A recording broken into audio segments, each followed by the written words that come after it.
Want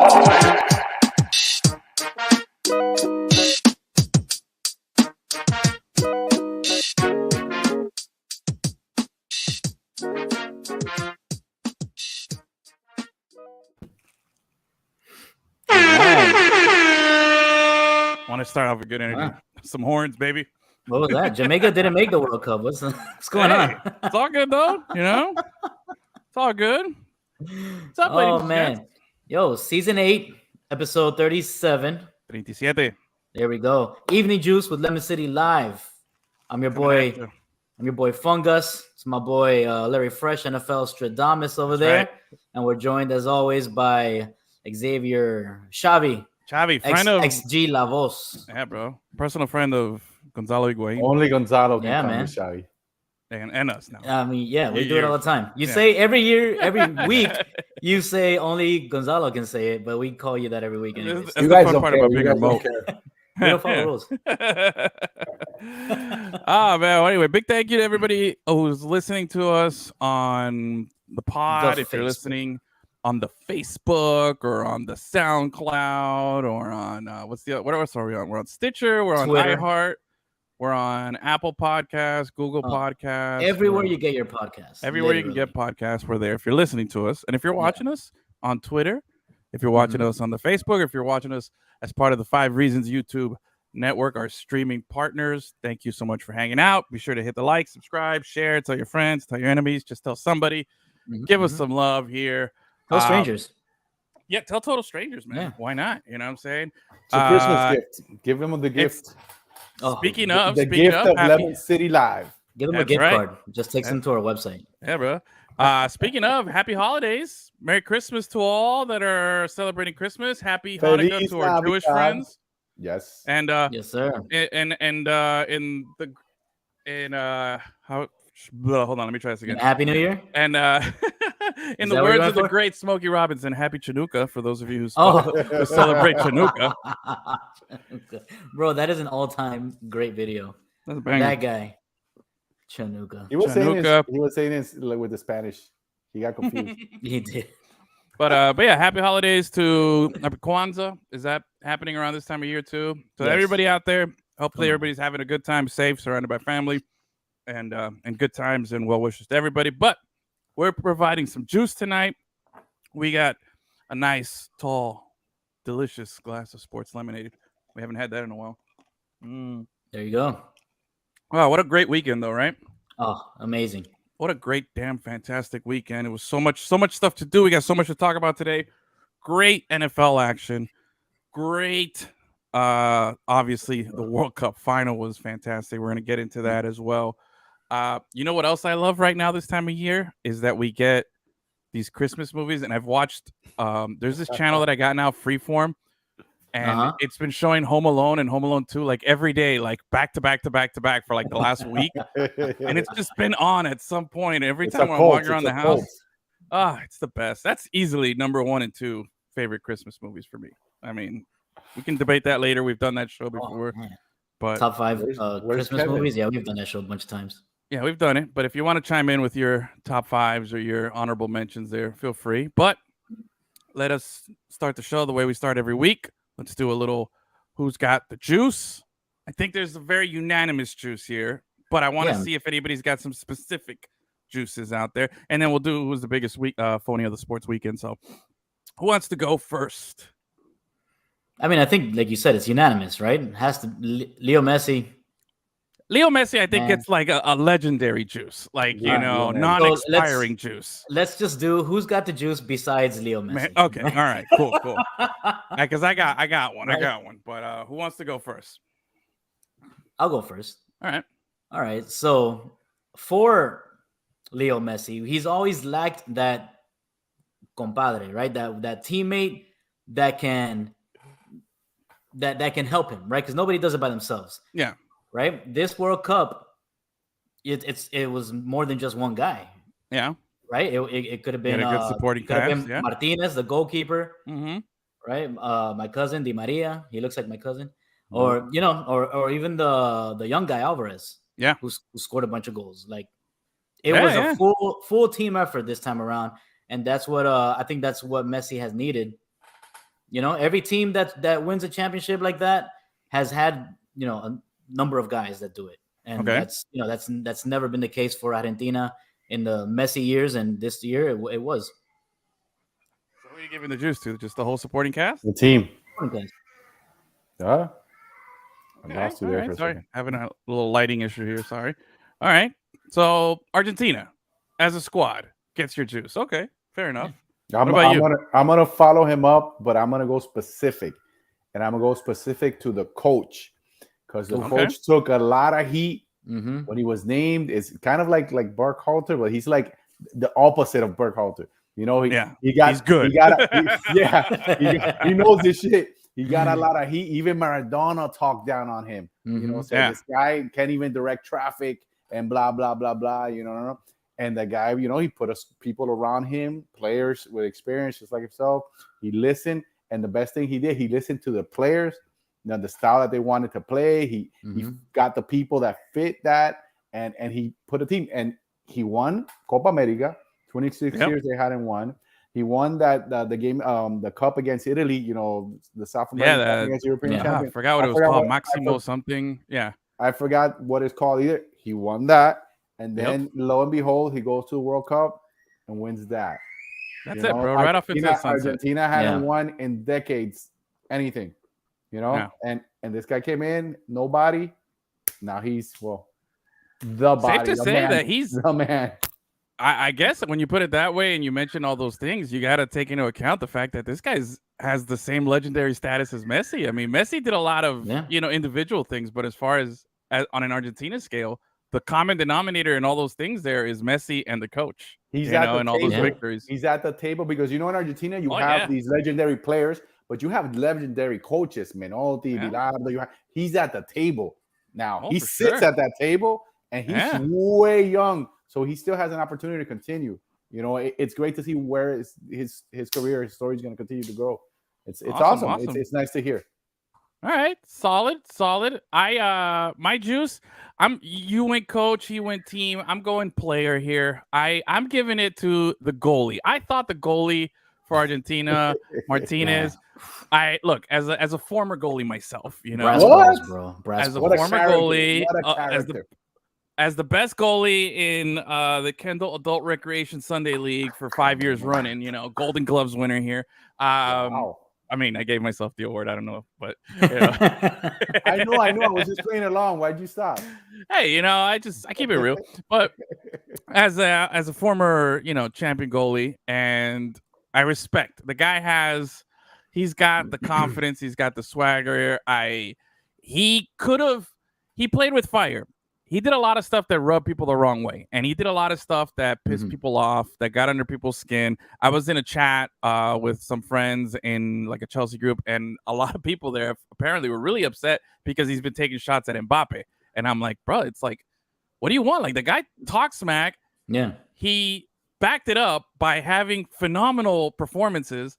And then afterwards, in the heat of the moment, he respectfully went over as soon as the game ended and went over and consoled Mbappe and, you know, gave him a pat and, you know, and did all that stuff. And then, you know, went and celebrated. And now he's having a good time because, you know why? He's world champion. Like, he's out there having a good time. And I find it weird that people are upset. They're like, oh, you know, he's not keeping it classy. He's doing this. And I'm like, bro, who cares? Look out of here, bro. Seriously. It's adults playing a game, you know, and he's having fun. Like, come on, man. Like, these are probably I told a couple of guys in the chat, I was like, you know what, you guys are probably the same guys who clap when the referee throws a flag in the NFL game for excessive celebration. You guys are probably the same ones who clap, you know. 100%. And I get it. Look, act like you've been there before. Have a look. Like, who cares, bro? Like, but he hasn't been there before. Yeah, and you know what? He had. And the one thing is, if he was picking on like the scrub players, no, he went after the big dog. He went after Mbappe, and Mbappe put technically 4 goals by him in the final when you think about it, when you take into account. But he blocked. He needed 5, and he didn't give him the fifth. So you know what I'm saying. So at the end of the day, he still did what he had to do. So I give props to him. Sports etiquette is dead. Yeah. No. Hey, look. There's not only that, but there's Mbappe kind of started it with his comments about South American football. So, yeah. It goes back. If you read his comments, if you read and what he said, he didn't really say anything. He didn't say anything insulting. But we took it that way because we're hurt. They've won 4. They had won 4 in a row, so it hurt the ego, and that's what happens. But whatever. Yeah, man. So he gets my juice. I just thought, Dibu. Think about it. Who right now, like that guy is, he's gonna go back to Aston Villa, and he might suck, and he might play bench or whatever. But right now, the guy's on top of the world, and just let the guy have fun. That's the definition of juice. One of the huge reasons where they won the world championship. Yep. All right. So let's go. Biggest phony. By the way, before we get into the phonies, that championship that Argentina won between Copa America and the World Cup is the Finalissima. Finalissima, yeah. Finalissima. Something. Yeah. In English, Finalissima. The final Lassima. Samsonite. That was way off. Final Lasma. There we go. All right. So who wants to go? Who's the phony? Who wants to go first? Okay. You know what? I was going to say something like NFL, but I'm going to stick with World Cup. Okay. But if I use this phony now, it's going to hurt me later. But my phony in the World Cup was a team that was ranked high all year. It was ranked number 1 for the longest. Went into the tournament and did absolutely nothing. The star players played like poopy. It's Belgium. Belgium are phony. I expected a mature team to do something in this tournament, and they did nothing. Okay. I mean, to be fair, though, Belgium's been out of the tournament for a while, so I guess you could have given them the phony last week, but we're going more recent. But okay, fine. Fair enough. Okay, then I'll give you my NFL one really quick. It was Tom Brady. Okay, fine. Tom Brady. There you go. Just throw it out there. Permaphony for Chavi. Gus, what do you got? Oh, man. Okay, I got whoever decided that it was cool to drive that bus with the players sitting on top of it near some electrical cables or whatever kind of cables those were. Yeah. Almost decapitated 4 superstars, 4 of the greatest players in the world right now. Yeah, that would have been a terrible tragedy. Yeah. That's a great pick. Yeah. That's a good one. See? Gus, point. Very creative, yeah. No, Gus is on fire. Gus is on fire. All right, my phony. I had a tough time because it started on Saturday when the Colts blew that big lead against the Vikings, and I was like, damn, that's pretty bad. Then the World Cup came, and then after the game, then there was like the Sunday football ended with the stiff arm on the Patriots quarterback and they losing the game. I was like, that screams phony, But then I started looking into like all this like post World Cup stuff, and I saw this is the epitome of phony.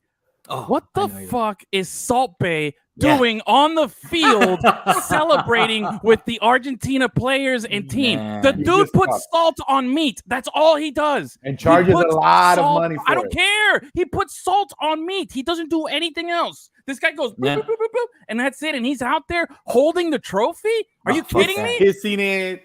Holding it, and, taking it from the players, and forcing himself in pictures with them and stuff. And these people are like, bro, who the fuck are you? What are you doing here? Like, bro, unbelievable. Yeah, complete biggest phony I've ever seen. That guy's an idiot, bro. If there's ever been a clout chasing idiot, it's been that guy. Like that guy is he'll do anything for the gram. Like for real, bro.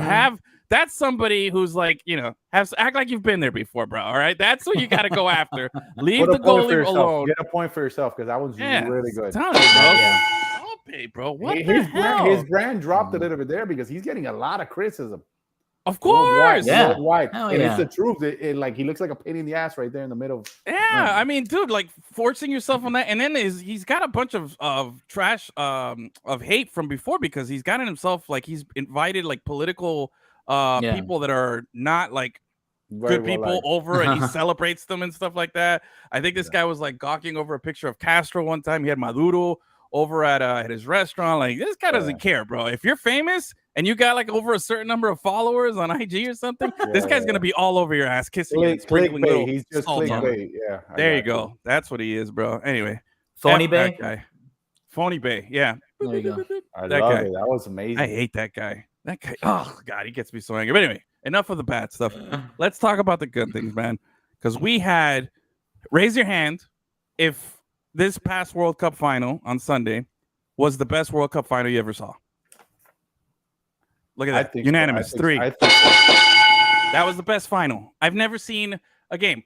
Okay, there's so much to dissect here. So much to dissect. We could pull apart the layers like a blooming onion over here. But just real quick, this was, to me personally, and I'll ask you guys, it was the single greatest soccer game I've ever seen. Like it had everything that you wanted. You had a team playing incredible. You had another team coming back. You had there was a guy who scored a hat trick in a World Cup final and lost. Like, come on. Think about all the storylines, and you were able to satisfy everybody. Everybody got a little bit of something here, you know what I mean? And there was so much. And let's just start at the beginning, because the opening, those first 45. Have you seen a better 45? I hadn't seen a 45 like that since Miami FC went up to Orlando and put 3 on Orlando City in the Open Cup. Okay, that was the last time I saw a 45 like that. That's me. I don't know about you guys, but that, to me, that first 45, those 2 goals, the penalty, it was a little questionable. But hey, the guy went up there, Messi, and he converted. Made it happen.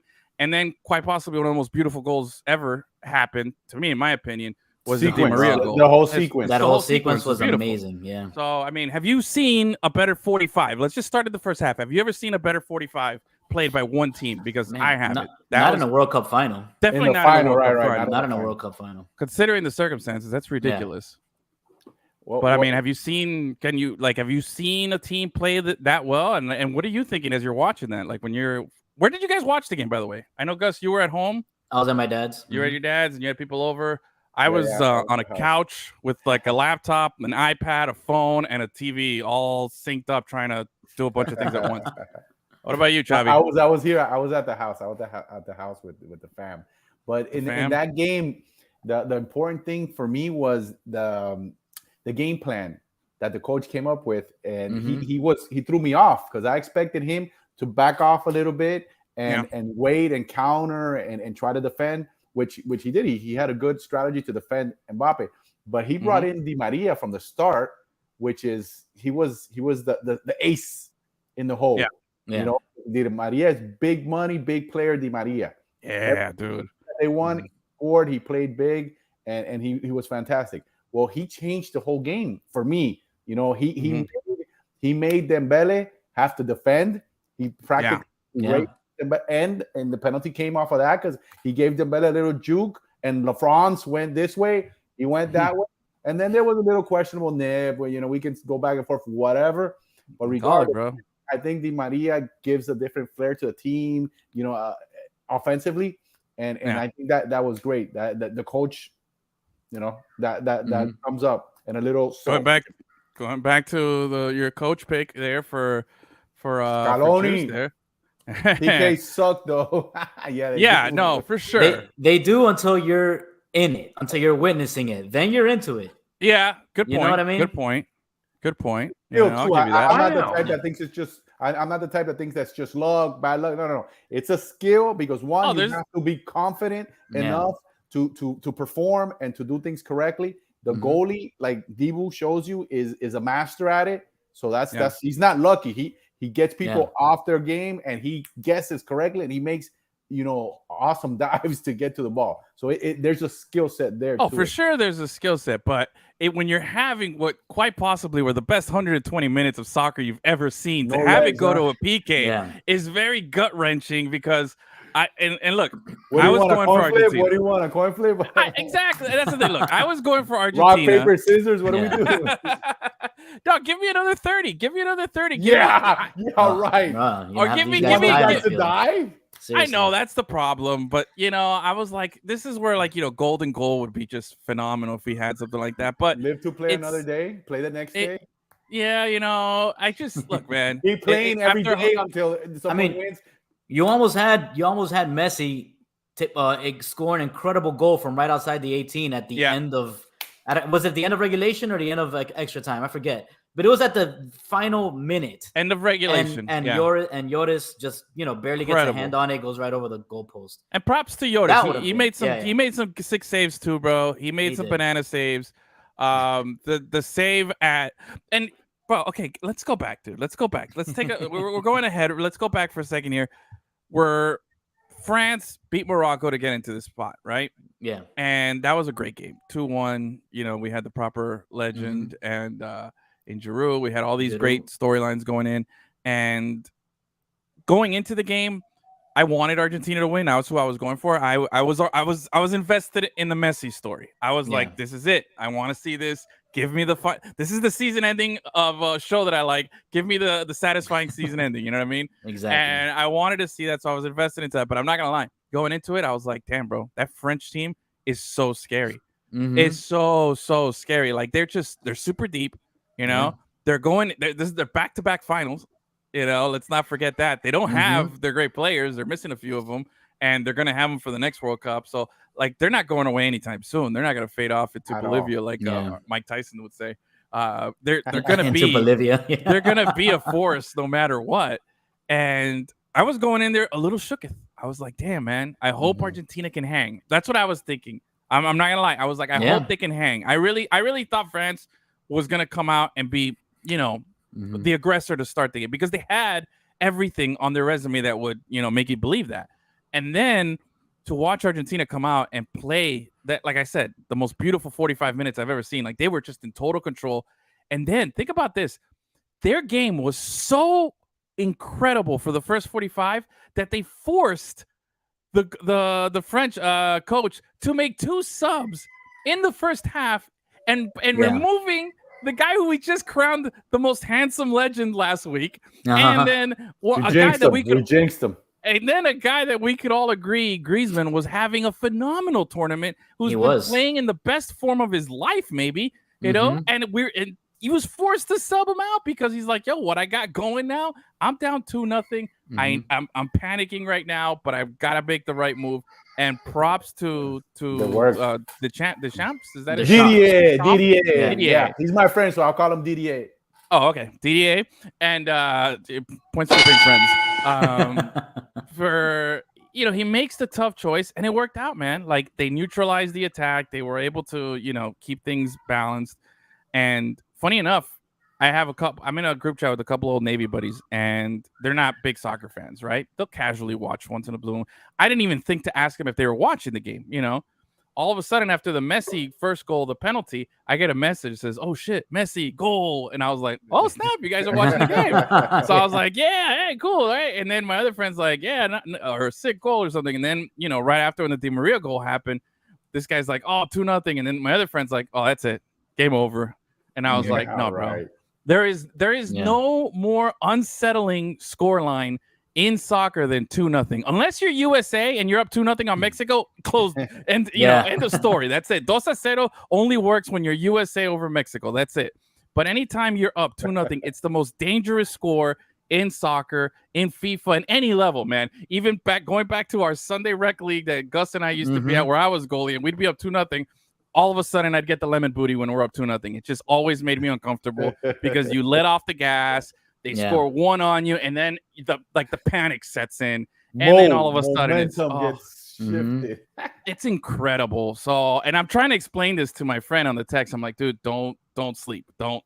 Like, this isn't over. Keep watching. This is the most dangerous thing. I'm trying to explain it to him. And all of a sudden, what happens? Mbappe, 2 goals, 90 seconds. And here we go. Happens. Yeah. Mbappe happens. He didn't get his first shot to like the 70th minute or something. Something like that. Like, it was just total domination. Unbelievable. Which one was the penalty? The first one or the second one? The first one. Penalty was first. The first one? Okay. And then he had that incredible rebound, little lob pass to him, and then that just bazooka, perfectly placed. Mbappe is that guy that you cannot make a mistake against him because he'll take it. Yeah. And that first penalty is what gave him life. Yeah. Because he was doing nothing before that. Yeah. France as a team only had 1 shot, and it was his in like the 70-something minute. Think about that. World Cup final, you didn't get your first shot until the 70-something minute, and it was like, he just took a blast and went over the goal. That's it. Yeah. But like you said, you give him an inch, he took a whole goal. Yep. Yep, and that gave them confidence because they came right back, and he made that fucking scissor kick goal. Yeah, that he blast. scored. Oh, that was nasty. Gorgeous, man. Yeah. And now all of a sudden, and now here we are, because remember, by that time, Argentina had already subbed out Di Maria. Messi was still there. They had made another change too. I forget who else was out. And you were kind of waiting to celebrate. Like they were saying, oh, Messi had one hand on the trophy already. And all of a sudden Mbappe said, no, get it out of here.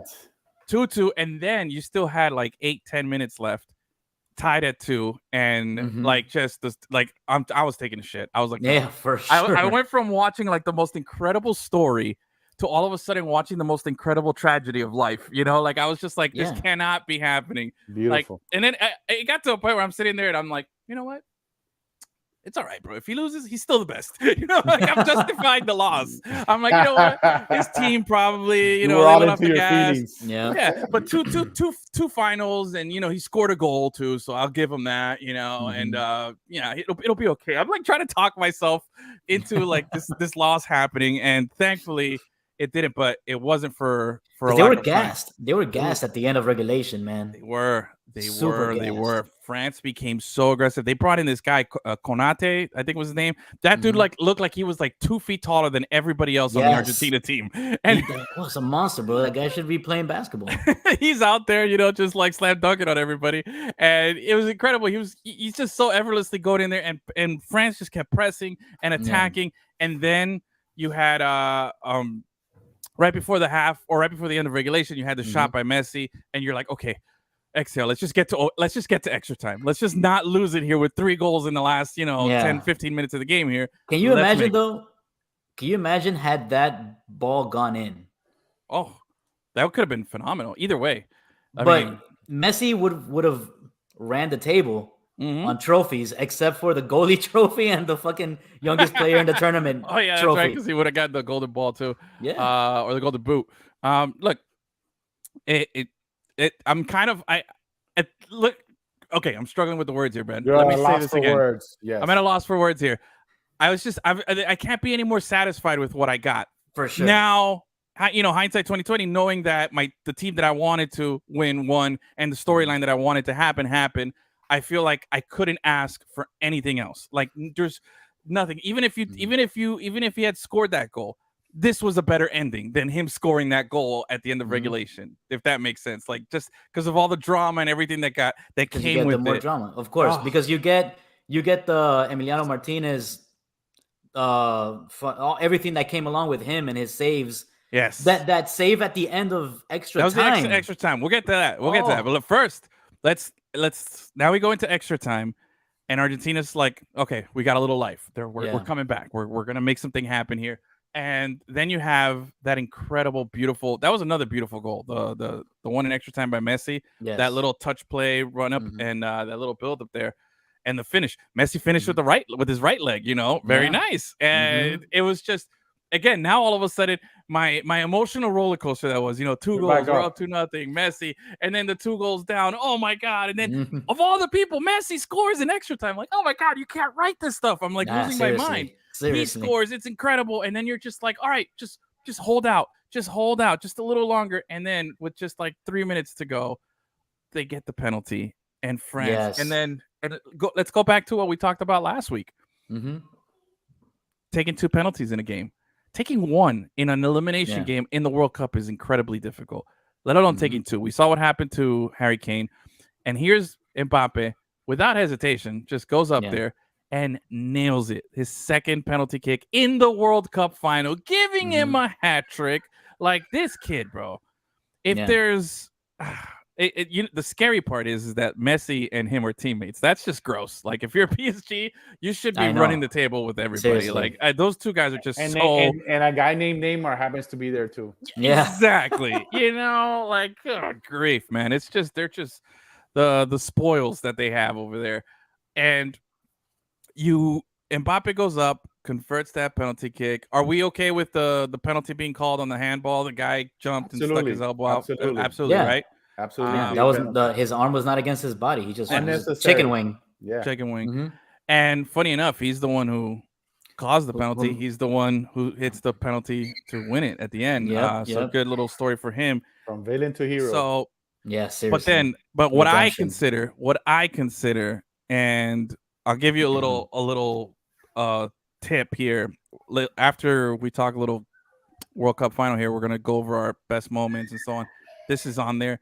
The save by Emi Martinez on Kolo Muani, that lob pass that they did, and he had a one-on-one breakaway, just him and the goalie. Bro, you don't understand the shit that I took when I saw that guy go in there, and I was like, no! When you're in the moment, that looked like a Matrix. Everything seemed like in slow motion. That bullet time shit came out. He looked like he was about to put it in and put Argentina away, and somehow this guy comes out, and by the chin of his chin leg, he deflects the ball. Yeah, This wasn't the. Remember, he did the same thing against Australia. Australia had a chance to put Argentina away too. The guy gets the rebound and hits it in the chest. He's about to blast it, and somehow he comes out. And this time it was with his left arm, I believe. Gets it, deflects it twice. He gave them life. Incredible. Messi needs to buy him a boat. No, that guy needs to buy him his own city, bro. Like in Argentina, bro. Like you gotta rename it. Like welcome to Emi Martinez. This is the town, just on the outskirts of Buenos Aires. Like the guy deserves something incredible there. So many guys stepped up for that team. It's a lot of guys. It's crazy, and they needed all that to win it. That and like 7 penalties, but they needed all that to get there, and they did it. They did it. And then how about Lautaro Martinez pulling his best Higuain in 2014 final, man? Bro. That guy was just he had some bad misses, unfortunately. But let's not forget, he also was the one who converted a penalty kick in the other PKs that they had. Was it wasn't it against Holland? The Dutch? Yeah. He converted the winner one, right, at the end? Yeah, when the famous picture of the goalie right in front of him, and he has the ball, like showing him the ball after he kissed it. Yeah, supposedly told this is the ball that's gonna send you home. Yeah, man. So he had he was decent run up there, but the fact that he came in and lucky for him though, he would have been scapegoated. Oof, yeah, he could have. Oh, for life. Yeah, that would have been bad for the dude. Would have been bad and unfairly because it's never, none of that is ever fair, but exactly. It just is. It just. And he would have been playing for Inter Miami in a couple of years, but I would have been good. I'll take him. I'll take him too. For sure. But again, you get these 2 goals in extra time. Then you go into PKs. The big dogs come out, and Mbappe just does what's God damn near impossible, man. He just goes up there and nails his 3rd penalty kick like nothing. All 3 were in the same side, by the way. Yeah. And Martinez got a hand on the first and the last one. Yep. And still couldn't block. They were too perfect, too hard, too strong for him to get it. And it's just amazing. He did it against perhaps right now the best goalie again in penalty kicks in the world. Yeah. It's amazing the way that he blocks so many penalties. It's amazing. How does he do that? I mean, he's a little unorthodox. He talks a lot of shit. He, does little mind games and stuff. But if it's not illegal, keep at it, bro. He goes to the edge. Yeah, he goes to the edge. I mean, against Chouamani. Did I pronounce that right? I don't remember. Number 8 for France. He basically kicked the ball out. Kicked the ball out and made him go get it. Let me tell you something. I might be a little bit of a jerk in me too. But if I'm about to kick and the guy does that, I tell the ref he better get that shit because I'm not gonna go get it. And that's the mind game and the leverage. If I have to get it, I'm not kicking. So you figure it out. I'll make his ass go get it. I'm not gonna walk over there. No. He either gets it or he gets a yellow card. One or the other. But 100%. But see, he did that. He punked him. Yeah. And he did that to a guy that he knew wouldn't do what you said. He did that to a guy who he knew would go out there and chase the ball. Young guy. That's the mind game stuff. He got him. In the end, man, look, the story is told. We're always going to remember this as the greatest World Cup final. This is the second. Not everybody feels that way, believe it or not. I know there's some people who are saying that. I got a guy that the vast majority. There's all types of people. I got a guy that wrote when I posted the story. He's like, oh, you're probably young and haven't seen many World Cups. That's why you feel that way. And I thought about it for a second if I wanted to respond because sometimes it's worth responding, other times it isn't. And I said, no, definitely not. Should I respond to this guy? Nah, I'll just let that. Look, man, I made the mistake of commenting on a Twitter post, man, and my phone was blowing up because somebody said that people from the South shouldn't play football because northern teams always win when it's snowing. And I said, people from the South, you mean where the best football players come from? That's all I commented. Oh, you started a battle. Oh my God. Twitter was going crazy. Telling you, bro. Look, man, in my lifetime, and we're going back to the 82 World Cup, okay? Just to date myself here a little bit. It's easily the top final. Up there, it would with the Zidane red card and the penalty kicks there. And then you can make an argument for the Spain, Netherlands, or the Brazil, or the all the storylines, Germany, all the Germany points, everything. Yeah, is Germany there. Messi one from 8 years ago was also great because it was a 1-0 extra time win. Same with the Spain goal with was it Iniesta who scored the goal in that one? Yeah. You had some great storylines there too. But those are all great games. Like what was this? 1-0. What was the score? Has there been a World Cup final in recent memory since the 90s that ended that a team scored more than one goal? Yeah. Wasn't it the last one? France won what, like 2-0, 3-0, 3-1, 2-1. I forgot the final score of the Croatia game. Yeah. And then all right, so that was that one. But that was a blowout. That was not a close final. All right, this had everything. This had everything that you want. 3-0. Yeah. I mean, you get close games, but the point is, there's you got to take into account all the different storylines that were happening and stuff. Like all the close ones, all the close ones have been either 0-0 or 1-1 or 1-0. This was the first time that it was a close game with lots of goals. That's true. Yeah, you had action, bro. Yeah, you had multiple action. goals, multiple saves by the goalies on both sides. Exactly. This is where the soccer people tell all the non-soccer people, "Oh, this happens all the time." This is. You should watch more often, bro. These kind of games are always happening. Yep. But anyway, phenomenal game, man. The satisfied. I think we're all satisfied. We're all feeling great. What a World Cup! What overall. Amazing. Overall, I thought the World Cup in itself was very, very good. There was a lot of other games there, and let's talk about that. Let's give out some awards, I guess we could call it here, some personal acclaim here.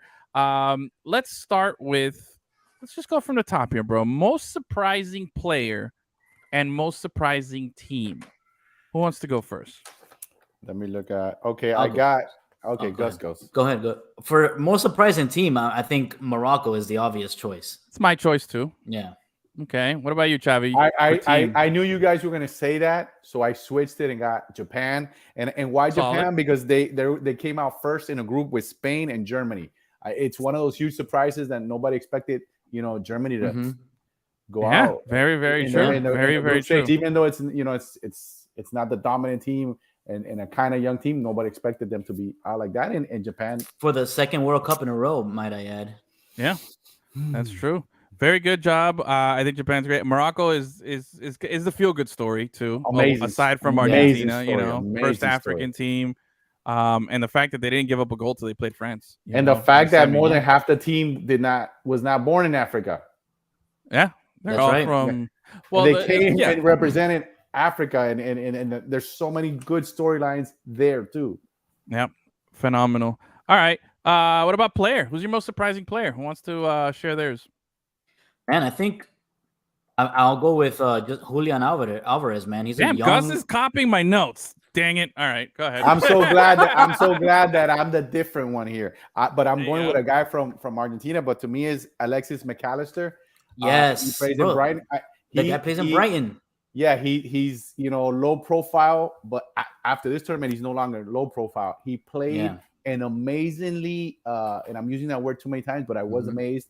The maturity, the high elite level of soccer that he played, and in the final, the pass that he puts to Di Maria, perfectly placed for him to put it in.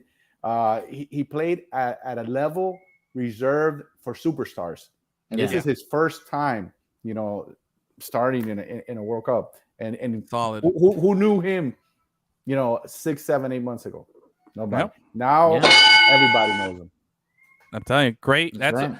McAllister, mine was a coin toss between McAllister and Alvarez. I had to give it to Alvarez. What put it over the edge for me was he dethroned Lautaro Martinez for the starting striker role in this World Cup. In the run up to it, it was Martinez's, spot. That was his, his position, and his to lose, and he lost it to this kid. He's still pimple faced, man. Like he's out there, with like acne and shit.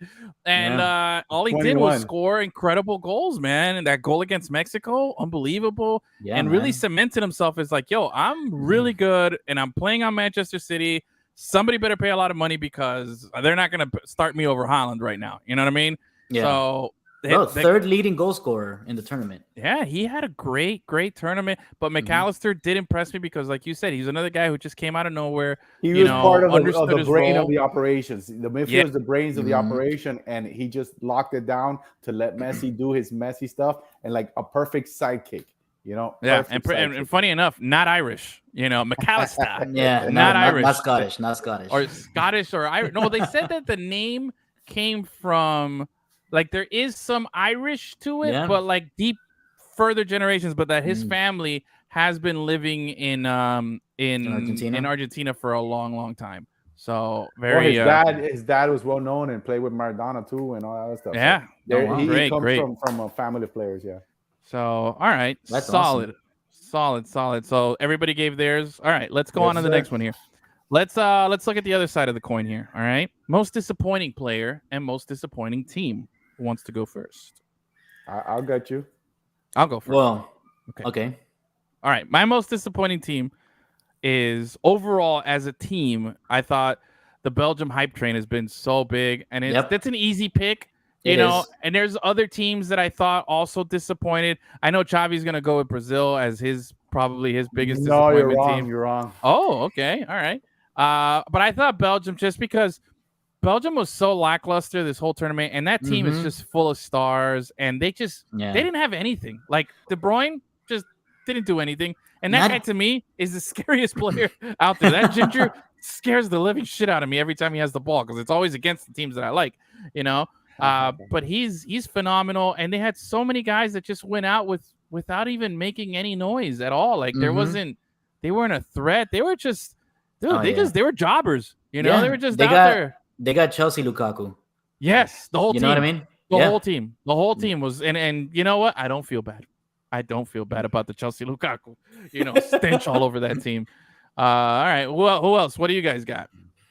I was gonna say Belgium, but Germany also gets that treatment because second World Cup in a row that they failed to get out of the group stage. Man, that's unbecoming of a team with Germany's stature. Yeah. I had Germany as my next one there. I was also thinking Spain too. I was also thinking Spain, but just because they kind of just came again, they lost without a whimper, and there was a lot, and they opened up the tournament with the big win. Was it 7-0? Yeah. And then I remembered that like half that team is like a bunch of teenagers, man. Like they're gonna be good. That's true. But you know what disappointed me about Spain is that they played their game, which is cool, but they're too tiki-taka, and that's I'm a Barcelona fan, so for me I love that shit. But bro, sometimes take a fucking shot from outside the box when you're wide open, bro. God damn. All right. Even right? Barcelona in their heyday were taking shots from outside the box. So if they can do it, you can fucking do it too. All right, so I don't make it a whole Belgium, thing. I'm gonna go with Ecuador, and I'll tell you why. Because Ecuador was one of my dark horse teams to start the tournament. South American qualifiers. I saw them. I saw them play. They destroyed Colombia in one of the games, and I don't even want to remember. Yep. And I expected this team to make it out. I didn't expect them. I did have them as a dark horse to maybe challenge to get maybe to the semifinals or even to the finals. Honestly, because I thought they had that much talent, but they're very young. So I was expecting at least out of the group, and that didn't happen. And that was disappointing for me. I tweeted about it after the first game. I was upset at the South American teams in general, and I said that Ecuador should have gotten 4 on Qatar. Because they were obviously the weakest team in the tournament. Yep. And they did it, but that wasn't the reason they got out. But no, they disappointed me that they didn't make it out of the group. They could have advanced, and they were in control of their own destiny when it came to that third game, especially having opened up the cup, against Qatar. And they played well, even though they could have put up 4, but they played well. I thought Enter Valencia had a coming out party. Yeah, he was the player of the tournament until he got hurt, until the third game, until they got eliminated. But Netherlands, they made Netherlands dance. They should have destroyed Netherlands. They couldn't put it in. And then the final game, it was do or die, and they died. They had the worst. Like they I expected more, but awful. Young team, things like that happen. They're going to be much better and more mature and experienced next time around. I hope so, because they were really fun to watch. Yeah, that was that's why I picked them. I mean, hopefully next time they have Raito. I don't know, Raito's in Colombia. Oh, man. Raito's Colombian. What's his name? Is Ecuadorian? God. Campana. You're talking about Campana. And now that you brought him up, I don't want to take too much time. He was the ingredient that was missing because they couldn't score. Him on that team in the middle, at the front, he would have put in some goals, man, because he puts them in sometimes by mistake. Yeah. At least I think he should have been there, but whatever. I'm not the coach. Yeah. All right, well, we're calling out bad teams here. I have another one to bring to the table. Canada. CONCACAF winners. CONCACAF winners, and they've never scored a point they've never earned a point in the World Cup. This is their first World Cup since '86. They were CONCACAF winners, number 1 in the group. Playing well. And they didn't score a goal in the first game. They missed the PK. They scored like 1 goal in the tournament, I think it was, and that was it. And disappointing. So, but anyway, all right. Most disappointing player. Who wants to go first? Well, you're gonna go. Let me go because you're stealing all my vibe. Okay, you go first. To me, De Bruyne, because he, is one of the most complete players in the world. He was dominant. That's a good way to put it. He's very dominant when he plays, and then he just was blah. He was just blah. Yeah. He was non-existent. That whole whatever. The team itself, but as the star, you need to be a leader. You need to lift them, and it starts with your play. And he didn't show anything. So I was very disappointed because I'm a fan. I really enjoy watching him play, and it was very disappointing for me. I don't enjoy watching him play because it's always against my team. And every time that I legit get scared, every time that guy has the ball and he's dribbling through my team, like I will shit my pants. He's that good. He really strikes fear in me. He's one of those guys, and I'm just like, God. Like you said, he's so complete. He's either gonna put off an incredible pass, an incredible shot, an incredible something. You know what I mean? Like it's just it's scary. He's former Chelsea guy, right? And he killed. Yeah, for sure. Trust me, the pain is there. But again, we just no showed, bro. Complete no show. Sad. Nothing. And let me ask you, Xavi, as a Madrista, right? You're the Madrista guy, right? I like Madrid. Yeah, I follow them. Like another Belgium guy that disappointed and retired from international competition after the tournament was Eden Hazard.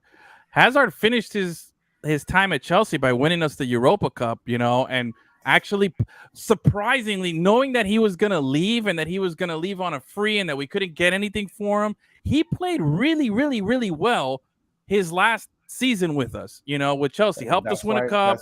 Didn't lose a step, nothing. Like he could have phoned it in and said, "Yo, I'm going to Madrid. I'm out of here," And he didn't. He played really well, and then he's gone over there.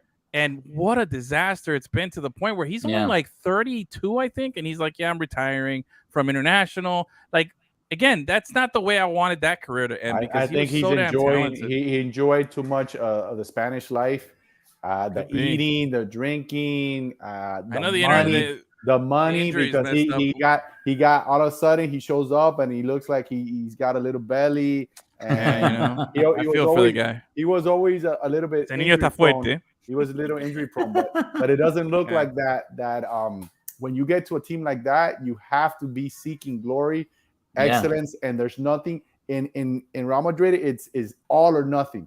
There's no second place. There's no, they have, and I don't think he understood that.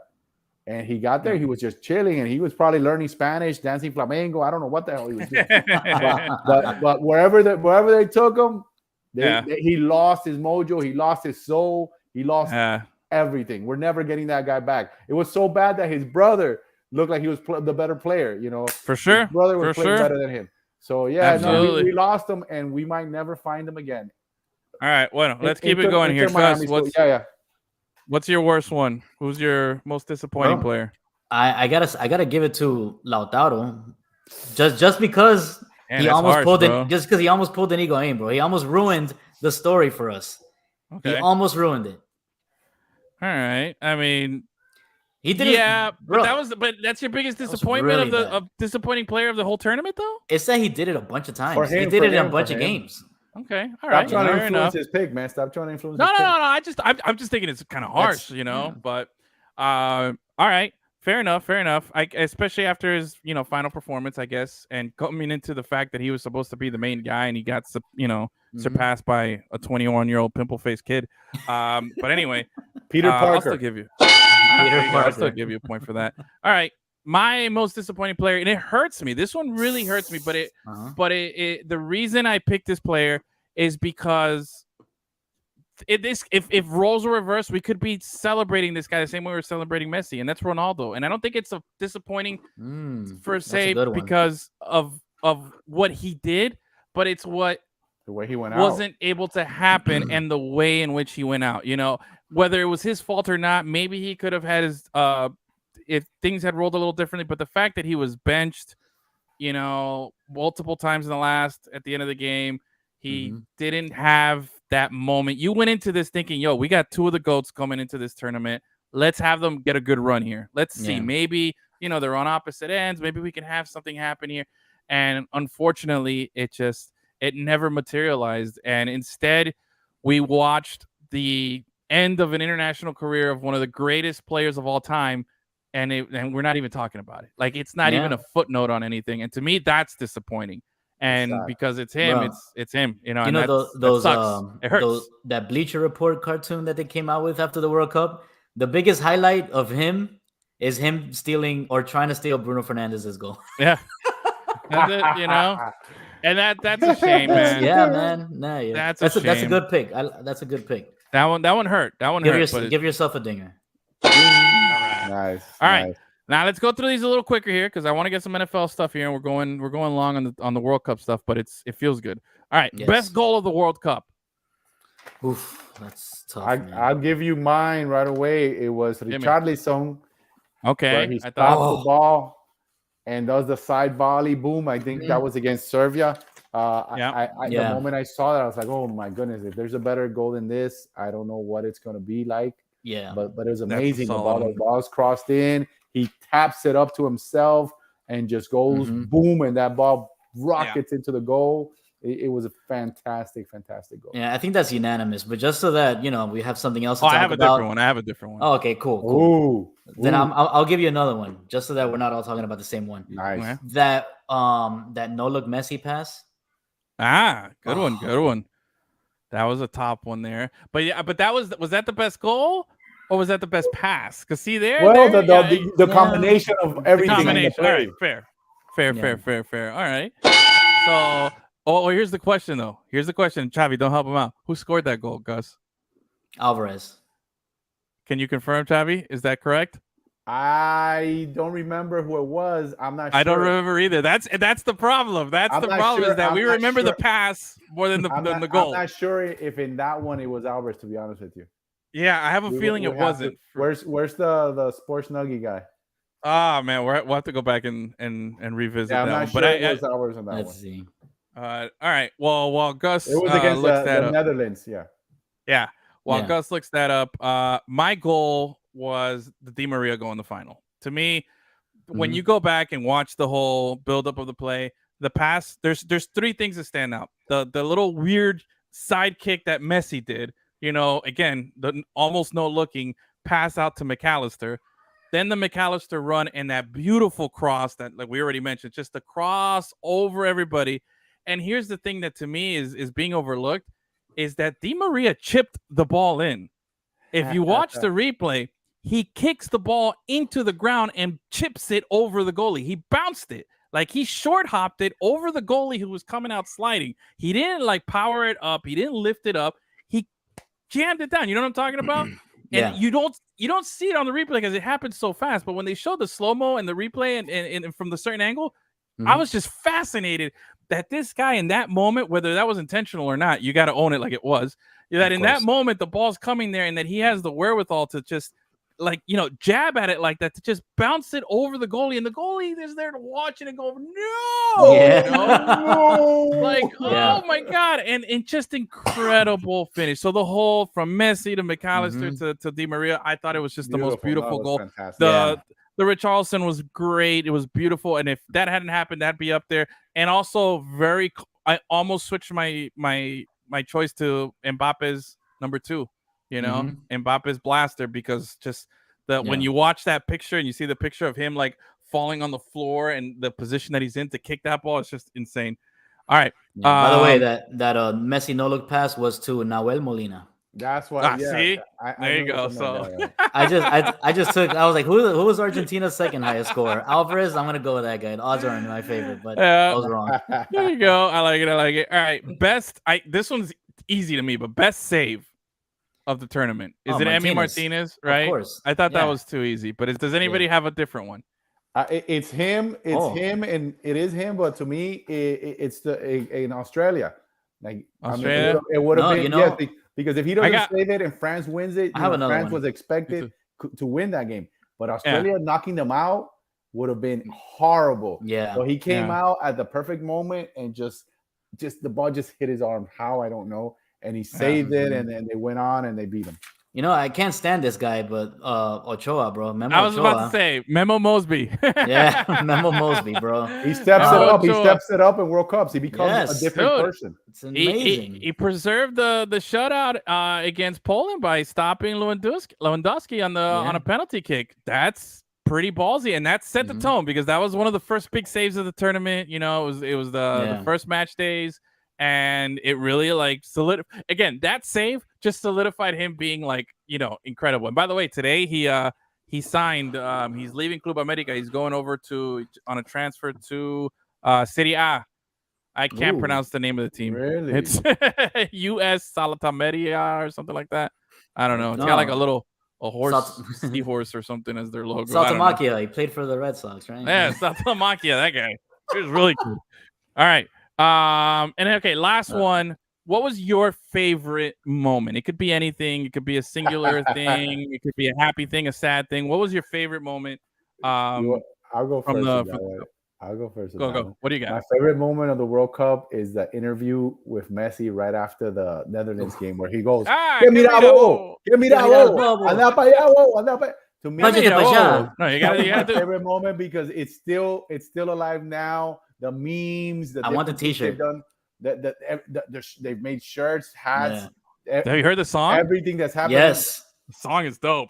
No. It's fantastic. Amazing. and it's vintage, like in spontaneous moment, because nobody expects that from Messi. It's like all of a sudden now he's tough guy too, and staring the guy down. Crazy. Yeah, no, I thought it was a great moment, and just to see that edge and that attitude and stuff. Perfect. That was definitely. Whoa. I don't know if they got, well, yeah, they speak a lot of languages, so maybe the guy understood. Yeah, man, that was hilarious. That was it was phenomenal. All right, I had a couple to choose from here. Okay. I went more the emotional, feel good moment for me. Okay, I thought that I was you're mushy. I was doing the romantic comedy. I was like, do I want to go for funny, or am I going for the Notebook? And I went Notebook. So I went and after debate here, first I was gonna go with Hakimi kissing his mom after the Morocco win. Yeah, that's great. I'm a mama's boy, so that's great. I love that. I thought that was good. And to me, that was like tugged at the heartstrings. But I gotta go with, man, and I really felt, and I thought this was a great moment that if you're not a soccer fan and you watch this, I thought it really, you couldn't help but like feel good and smile. Was, and going back again, I'm piggybacking off another thing I picked, which was the Di Maria goal. Mm-hmm. After he scores, him running and legit bawling in tears after scoring a goal in the World Cup final that he couldn't play in the prior final. I don't know, was he a Why didn't he play in the last final? In 2014, he was Was he injured? He was injured. He was injured, couldn't play, and just to see that emotion, like, oh, bro, that to me, like, again, I went Notebook. I went Notebook instead of Hangover, and I went that way. I thought it was just such a good feeling and such a good moment. That was mine. I just seen this dude balling out, doing his little heart thing. You know, I thought it was great. Fun little fact here. Let me ask you a little trivia question. It's pretty simple, but when Messi got married, he invited only one Real Madrid player to his wedding. Do you know who it was? Di Maria. Di Maria. Yeah. At the time he was in Real Madrid. That was the only Madrid guy that was allowed at his wedding, which was great. I like that. I like that he keeps the beef up there. Keeps it real. All right. So we got Chavi's. Give me that bubble. You got mine. Gus, what do you got? Favorite moment? Are you going funny, emotional, angry? What do you got?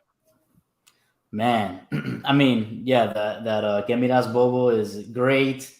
The Di Maria's tears all throughout his time after getting subbed out, bro. He was just they kept cutting back to him, and you see him like, and it was a mixture of happy tears and like scared tears. We were all Di Maria at that moment. We were all Di Maria. Yes. We were feeling what he was feeling. Exactly. There you go. Absolutely. We were all Di Maria. Emotions there, man. So what do you got, Gus? Is it that? Is it the Di Maria? Bro, okay. Yeah, that whole combination up until what's his name? Who was it that scored the final goal in the penalties? Oh, the same guy that had the handball. Montiel. Yeah, bro. Up until he scored the last goal, that whole, it was like, climaxing. A shipwreck of emotions. It was climaxing. You know what I mean? That's it. Just lay down and take a nap. Bro. It was good. It's over. It's finally over. Yeah, finally. All right. I think we've done enough here when it comes to the World Cup. I think we can put a bow on it. It sucks because it's going to be 3.5 years till we really get 2026. We got next. Yes. Bienvenido a Miami. But let's put a little bow on it. Let's wrap it up. Let's move it to the side here, and let's wind down the show here a little bit with some other football. Which right after the World Cup ends, the final ends, and then all of a sudden you're like, what do you do? And you're like, oh, it's Sunday. It's NFL Sunday. I got games to watch, Plus the night before you had Bills Dolphins what a game. in the snow. What a game. Yeah. Let's start there. Let's start there with the Bills game. I wasn't worried about the weather, but that was the storyline. That was the big narrative. It always is. Yeah. It's like, oh, how are they going to go over there and deal with the cold? And then, I was saying everybody's dealing with the cold, but how about almost got my juice, but it, Messi took it, but almost got my juice was Jalen Phillips warming up before the game in shorts. And that's it. Oof. No shirt, no nothing out there while everybody else is bundled up. And he's just like, I wish it was colder, Oh, yeah, bro, I'm telling you, that guy is having a great season, bro. Great season. And I thought he was a suspect pick where he was drafted when he got drafted. I remember. You asked who was it that Buffalo took also from the U? Gregory Rousseau. Gregory Rousseau. Everybody wanted him to come to the Dolphins. Yeah. But he's been a solid player for Buffalo. Been a solid player for Buffalo. Great. Yeah, but Jalen Phillips, Jalen Phillips has not disappointed one bit at all. He's been great, but so let's go. So Saturday, the game comes up. How are you guys feeling about the game on Saturday? Like overall, your impression here? I mean, because to me, the factor before.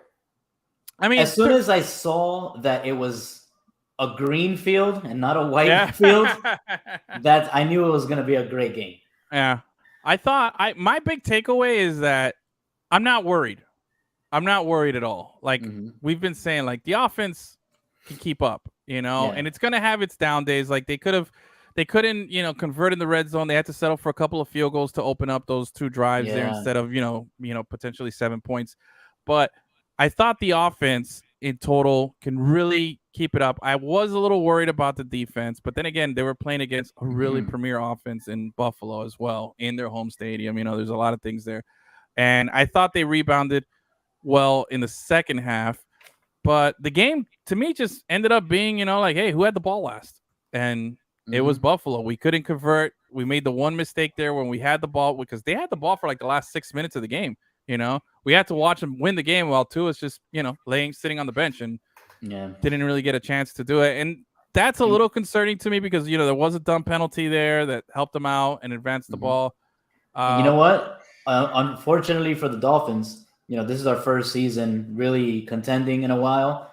Buffalo's been in that position for the past 2 or 3 seasons where they are not the last team to have the ball and they end up losing, a very contested game. And now seems like they've taken the next step. They're figuring it out how to win those games like that. So, that's true. I think that's something that the Dolphins still have to put together. I don't want to sound like Dolphin Homer, but I'm watching the game. I try to be very objective.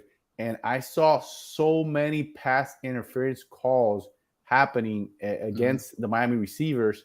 And when the guys, the announcers are talking and they go back and show the play in slow motion, it's even more clear. And they kind of just talk around it. They don't even mention it. I mean, there's several times that their star cornerback, I forget what his last name is. I think it's White or something. He sticks his hand and hits the player, or he gets there like a fraction of a second before and knocks the player off, his rhythm off. Those are all pass interference calls. They didn't call any of them against Miami. Only a couple, I think at the end. And then the clutch play where it's 29-27, they're going for the 2 points. He extends the ball and fumbles it. They overturn the call looking, at the video, and the video is not conclusive. The angle that they put, I think the angle that they put favored them. But on a play like that, the guy, he gets it knocked. Oh man! It's because the thing is, it's just the ball has to break the plane. That's it. And if it broke the plane by this much, and he was holding it, it's a conversion. Even though it happened right after. I think the angle that they showed, and he has to have control as it's breaking the plane. Like it looks like he's putting it and they're hitting it at the same time. It's like it was a very tough call, and they overturned it.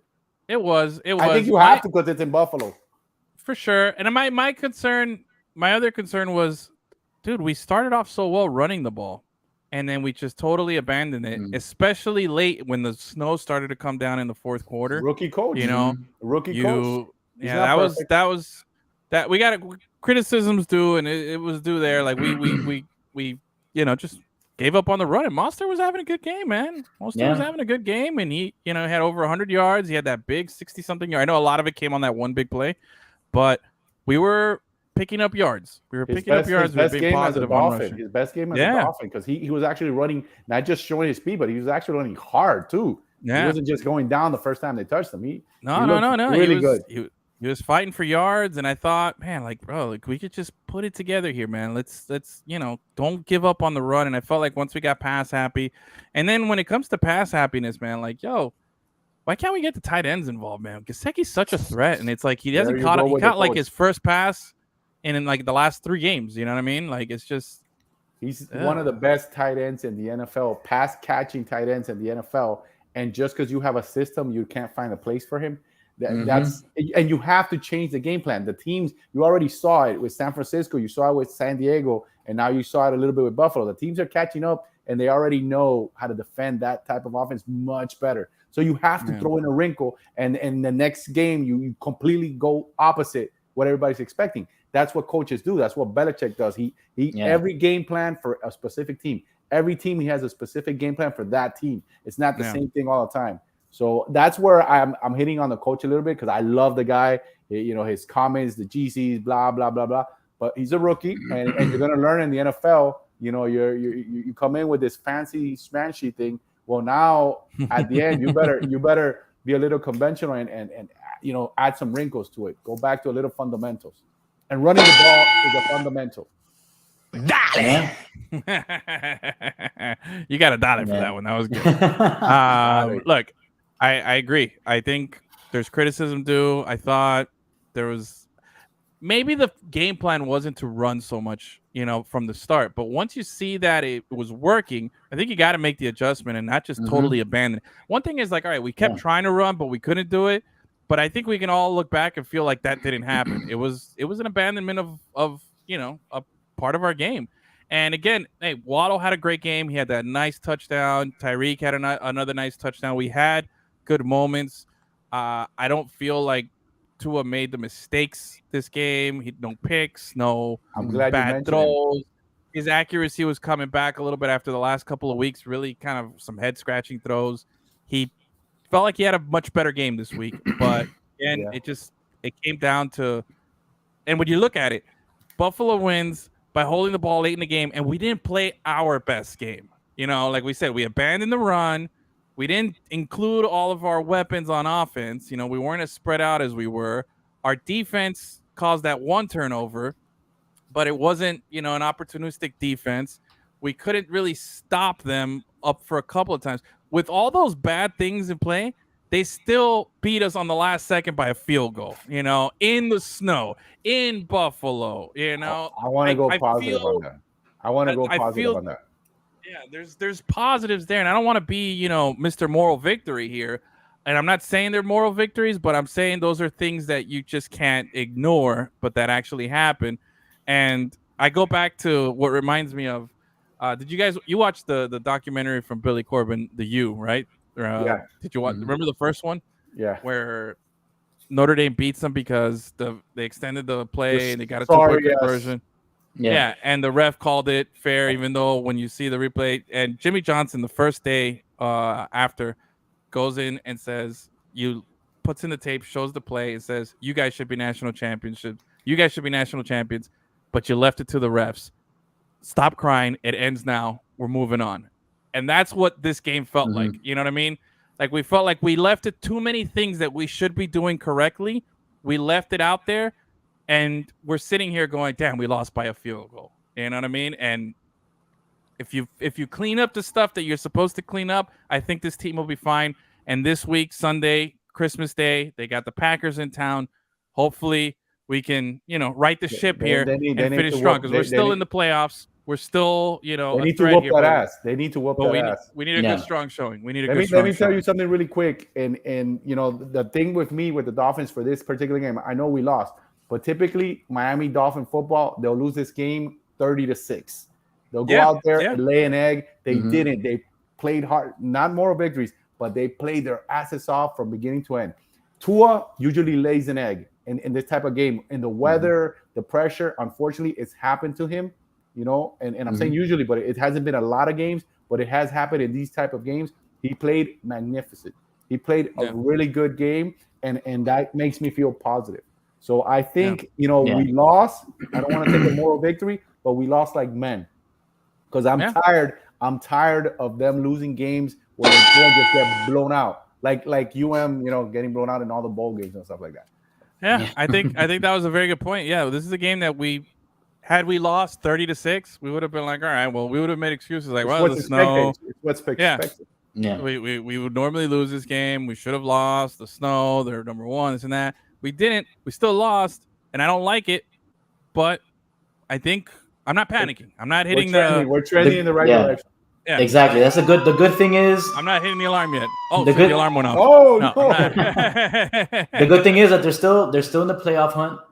We have a bunch of winnable games remaining on the schedule. Yep. And if this was a turning point for them, they can hit the ground running and stay and get hot at the right time going into the playoffs. We've been here before in the last 20 to 25 years where the playoff is in their hands. All they have to do is win this. All they have to, and it's always been they don't do it. They get to the final game where they still are alive and they lose. Well, I want to see what's going to happen this season. Well, you know what? You know who's still our quarterback, right? Tua Tagovailoa. I like our chances, bro. The anointed one. That's my guy. I'm riding with Tua. I'm riding. I'm not off the bandwagon. I thought I'd be a little more hurt. I was gutted. It sucks. Whether you lose 30-6 or you lose by a field goal, it sucks to lose, especially to a rival. But I feel like, we can hang. We can hang. We're still hanging. We're fighting. And I have confidence that, I didn't feel like Buffalo's so much better than us. You know what I mean? And I feel like the rest of the league is there. I feel like there's still a lot of parity. I know there's a couple of teams that really stand out, and last week I gave you my top 5 and my bottom 5 and stuff, but the good thing about this weekend was there was a lot of stuff going on. I don't know, did you guys watch the rest of the games? Did you watch any of the games on Sunday? I saw some of them, but Josh Allen, just to finish off with Buffalo, was the difference in that game. We couldn't stop him running. He made, and not just that, he made some clutch, amazing throws. that. But those touchdowns were all in the first half. He can't those touchdown passes were all in the first half. Every game. He can't do that every game. He's not that accurate, but it was amazing. Yeah. He was amazing. So, anyway, Gus, did you watch any more games on Sunday after? What'd you do after the World Cup? Because like you could either sit down and enjoy NFL Red Zone for 7 hours of commercial-free football, or you can like we said, just kind of exhale and just take a nap after that culmination of an incredible World Cup final. But what did you do, Gus? I mean, I was in Miami. I was out of town because it was my sister's wedding this weekend, so yeah, I didn't get to watch too much NFL. I watched a little bit of the Sunday night game, the Packers-Rams game. Oh yeah. Oh man, I was invested in that game because you and I went head to head in the semifinal for the Lemon City League, and if Aaron Jones scores a touchdown he missed it by 1 yard. If he scores a touchdown, I win, but he didn't, so you won. So congratulations. Exactly. By a yard? By a yard. That's what kept me out of the final. But congratulations. Thank you. I was gonna put that on my top 5 moments, but I didn't want to rub any more dirt on you. I was like, I didn't want to make you feel bad. So I made 3 out of my 5 playoffs, and 2 of them are big money leagues, so I'm good. Okay. And I'm still in the semifinals, so I'm good. I'm in the final now for Lemon City. Mm-hmm. And I am in the semifinals for our other league, which that's the one. Yeah, that's the one that I was most invested in. I'm invested in both. I like winning, but that one, like I said, I have my master plan is if I win, I'm selling everybody on my team. I told you. So look at my squad. If there's anybody you want, I'll take the best offer on any of my players and up for sale to the highest bidder. So I want to go out as the only 3-time champion there. But again, we had a great game in that one too. In that fantasy league, we really rocked it. But in the Lemon City Live League, it's me and the one and only Sean Stanley. Oh yeah, going into the finals there. So we'll see who wins next episode. We'll see who celebrates. I have the trophy somewhere around here, and bust it out. But anyway, all right.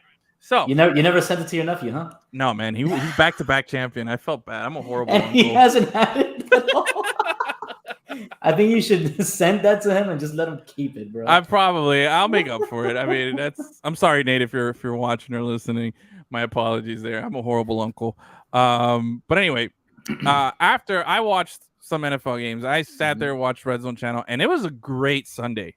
There was a lot of good football. Great storyline. So much so that I was like, man, I could really just do a top 5 on that, like what happened and what's going on and the best moments and the story, and I was like, you know what? This week, I'm going to change it up a little bit. So I'm going to give you my NFL Stradamus, all right? Where's my music? NFL Stradamus. All right, so I'm going to have a little music here, all right? I'm going to give you my top 5 moments from NFL Week 15, okay? All right. So I thought there was a lot of good stuff here. If you didn't see what happened and you were unaware, then this will inform you since you missed some of the games since you were traveling and doing all that stuff. And Alrighty. Chavi, you as well. Get ready to get learnt here. All right. So how about number 5? All right, my number 5 moment. How about my number 1 team from last week in my top 5? Going up against my number 1 team in my bottom 5, all right, Chiefs and Texans. How about those 2 teams pulling off an incredible game and going into overtime, okay? How about that? Hey, Texans, there was a reason I put them at number 1 on the bottom, right? Because they didn't deserve to be down. They didn't deserve it. We couldn't name players. We named the wrong quarterback. You said it was David. It was Davis. It was just a whole disaster. And the Texans won 11-1. They have nothing going for them, but here they are back-to-back weeks. They play the Cowboys strong. They almost win, and they take the Chiefs in overtime. And the Chiefs win on a Jerick McKinnon touchdown catch where he caught it. It was like a little dump-off pass, took it like 20 into the house, walk-off touchdown. And guess who's on whose fantasy team Jerick McKinnon is on? This guy right here. So that was definitely a plus. I was very invested in this. I enjoyed that. So that was my number 3. Number 4, top moments of week 15 in the NFL. How about the Cowboys suck, baby? Yeah, let's go. Cowboys suck, bro. Bring out the memes. Cowboys suck. A 52-yard pick six by the Jaguars in overtime to lose. Unbelievable. It wasn't Dak Prescott's fault on that one. I'll give him props. Like the pass got deflected, and I forget who's the guy who caught it. Took it to the house all the way over there in those. So props for Jacksonville. But here's the thing, though. I started looking at Jacksonville's stuff here. Have you been keeping up with, the Jaguars at all? Any of you guys? A little bit, because I got rid of Russell Wilson and I adopted Trevor Lawrence. Okay. Solid. Well, I get those Jaguar emails for like the last 15 years on my junk spam email, so I to your Yahoo, right? To your Yahoo. Yeah, dude. So, but go on. You were saying you've been keeping up. You've been seeing what he's been doing. A little bit, man. Hey, he's got a quick release over there. Yeah. I got a little. Can you hit me with a spicy sports nugget? Oh, okay. Hold on, I got you, bro. Absolutely. Where is it? There it is. Spicy sports nugget. Trevor Lawrence, 2.22 seconds to throw the ball, which is the second quickest in the NFL. Nice. Look at that, bro. Good job. 22. 1 point for each second. How about that? Thank you. Nice. How about this? Here's another little. I'll give you another. In his last 5 games, Trevor Lawrence. Do you know what his touchdown to interception ratio is in his last 5 games? Oh, give it to me. 13-1. Oh. One pick only. 13 touchdowns. He's starting to figure it out. Yeah. That kid, it's clicking. Sunshine, bro. Sunshine, yeah. But you know why? It's that coach, bro. He's got the right coach. Remember, he had Urban Meyer last season, and that was a fucking joke. Yeah. But Doug Peterson, bro, that guy's little quarterback whisper. He goes, hey, Trevor Lawrence, I know you can throw it. I know you can make a lot of big plays. And I know you're going to score some touchdowns for me. And then we're going to beat the Cowboys because the Cowboys suck. And that's what they did, So 13-1 in his last 5 games. They're 3-2. They're in the playoff hunt. They're actually mathematically still alive in the playoffs. And this is a team that had the number 1 pick, back-to-back years. This is a joke of a franchise. So props to the Jaguars. Their uniforms suck, but team's getting better. I like it. Something to watch for. Trevor Lawrence is making the Jaguars watchable. That's a big deal. You get to my top 5 by doing that. Okay. Yeah. Speaking of teams that were hard to watch that are now interesting. My number 3 NFL moment. How about the Detroit Football Lions, bro? How about the Lions? They're now 7-7. Okay, 7-7. Think about that. The Lions. When was the last time they were that they were anything decent? Okay, 7-7. They beat the sorry Jets. Okay, 20-17. The Jets shanked a last-second 52. I think it was 52-yard field goal attempt to tie the game. It wasn't even close. Like the good dude just pulled it completely. Right? They Jets missed a field goal in the last seconds of the game to send it into overtime. And remember when the Dolphins played the Lions like about 7 weeks ago and we won? Yeah. Since that game, the Detroit Lions are 6-1. They're 7-7.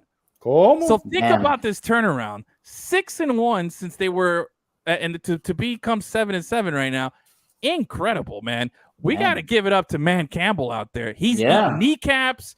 He's running Oklahoma drills. He's doing all the stuff that they got to do. They have the number 1 ranked offense in the NFL. Jared Goff. Old school. Yeah, bro. Jared Goff, check this out. 3,600 yards passing this season, 23 touchdowns, 7 interceptions, and the Lions are the number 1 ranked offensive team. So Lions football, baby, bro. Get into it, man. How about the trade? I think it still favors the Rams, but they won the Rams, they won the Super Bowl. But here's the thing: the Rams are having a bad season. Guess who has their first round pick next in the draft coming up?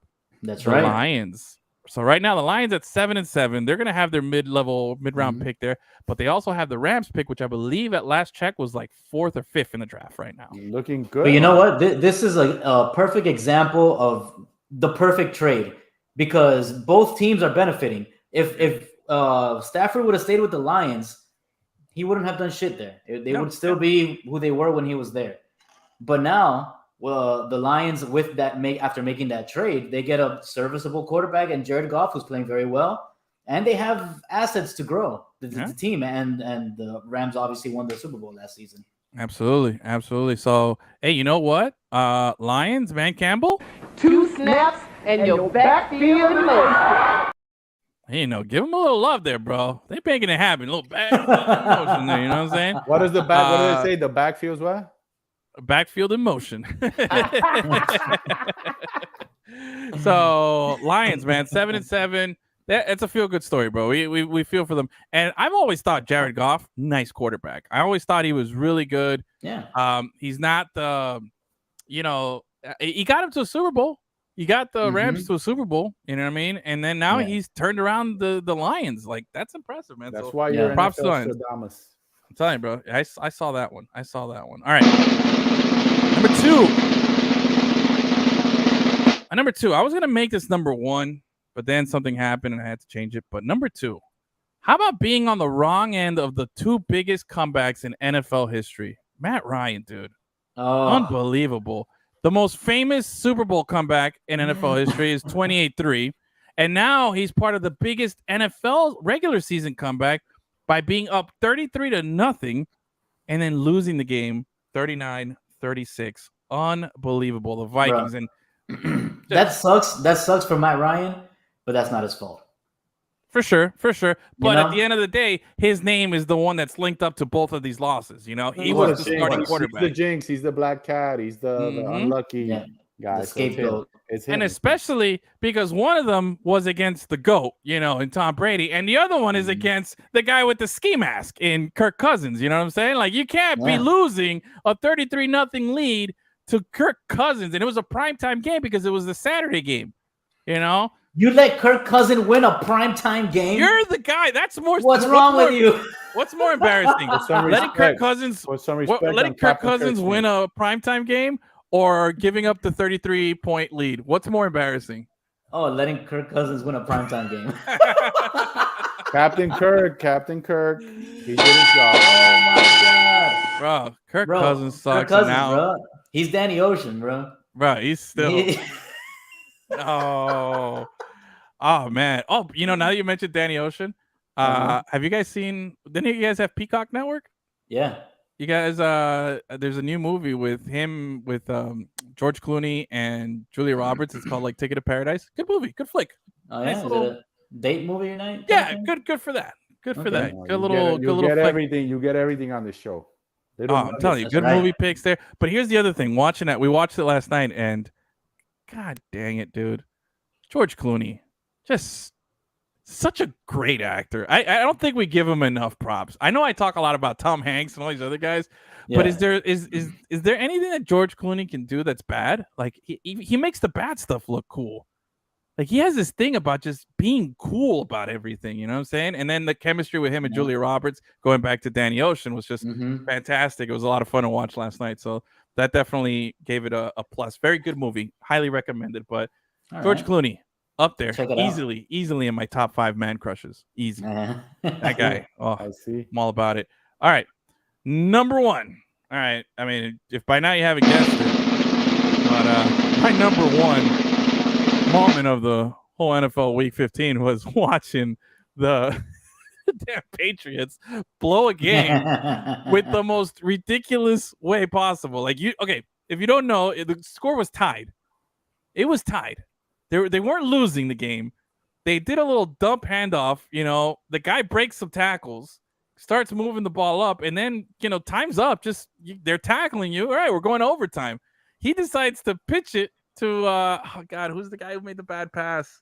I can't remember his name. I can't remember his name either. Anyway, they pitch it back to this receiver who all of a sudden panics, and he says, "Oh wait, I know what to do. I'm gonna throw it across the field backwards to Mac Jones, who's just standing there like, wait, what?" And he throws it back.